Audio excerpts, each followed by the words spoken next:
yang lebih pasti. Selamat sore suster-suster. Hai, selamat sore. Ayo mari masuk. Hari suatu saat Yesus panggilku. Mari masuk, apa kabar kalian semua? Baik suster. Ini kalian mau perlu dengan siapa? Kami mau lihat biara kanosian suster. Kami penasaran suster. Oh begitu, mari kita masuk sambil jalan-jalan biar suster cerita dengan kalian. Oke suster.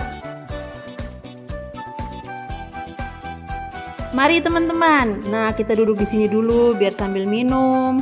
Biar kalian juga istirahat, kalian sejalan jauh biar ada suster cerita-cerita dengan kalian tentang kongregasi Kanosian. Nah teman-teman, untuk berdirinya kongregasi Kanosian itu pada tahun 1808 itu di Italia, tepatnya di kota Verona. Nah, kongregasi Kanosian didirikan oleh seorang wanita bangsawan Canossa yang bernama Santa Maddalena di Canossa. Nah, untuk Kanosian adalah kongregasi internasional loh. Jadi udah hadir di 5 benua dan 32 negara. Salah satunya itu di Indonesia. Nah, untuk di Indonesia Kanosian di mana saja, teman-teman bisa langsung tanya sama Suster Ovi aja ya. Nah, kalau di Indonesia, Kanosian hadir tahun 1987 dan sekarang telah menyebar di beberapa pulau. Pulau Jawa yaitu Jakarta, Yogyakarta, dan Bogor. Kalau Pulau Dewata Bali di Gianyar. Dan juga ada di Pulau Timur, Kupang, dan Atambua.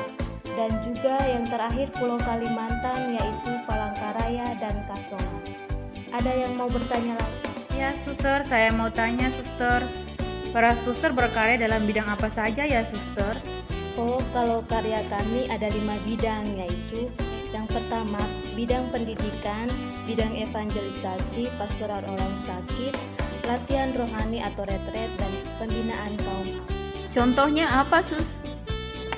Contohnya, kalau di evangelisasi, biasanya kami melayani di katekese di paroki, di lingkungan, seperti pendalaman kitab suci, pembinaan untuk calon komuni pertama, pendampingan sakramen penguatan atau krisma, perkawinan, pembinaan sekami, BIR, dan OMK.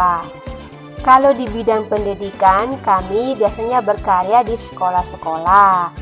Nah, Kanosian sendiri memiliki sekolah TK dan SD di Kupang dan Kasongan, Kalimantan Tengah. Kami juga menerima tawaran untuk mengelola dan mengajar di sekolah-sekolah yang membutuhkan. Di bidang pastoral orang sakit, kami biasanya merawat dan mengunjungi orang sakit. Tetapi Kanosian juga mempunyai klinik di Nurobo, Atambua. Selain itu juga mengunjungi para lansia. Kalau di bidang latihan rohani, kami biasanya membimbing retret, rekoleksi, dan bimbingan rohani secara pribadi bagi yang membutuhkan. Nah, Kanosian sendiri juga mempunyai rumah retret Kanossa, itu di Jakarta.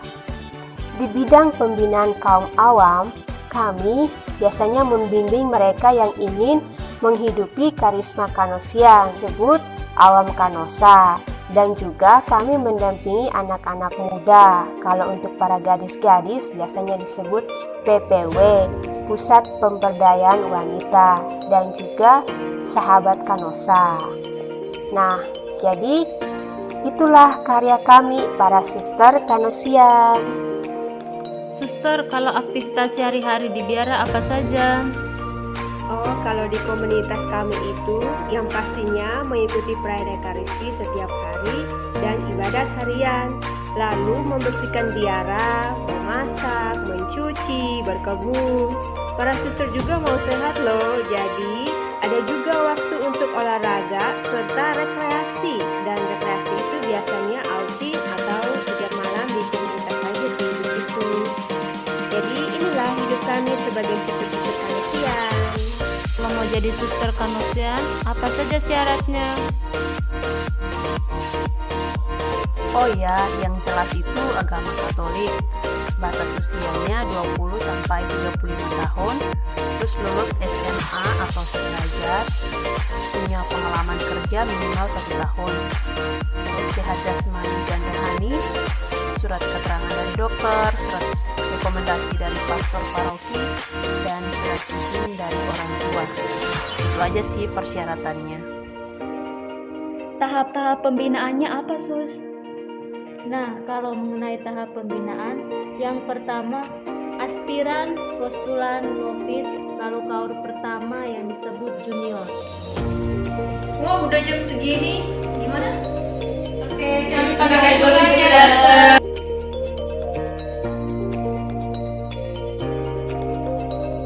Satu lagi, Sus.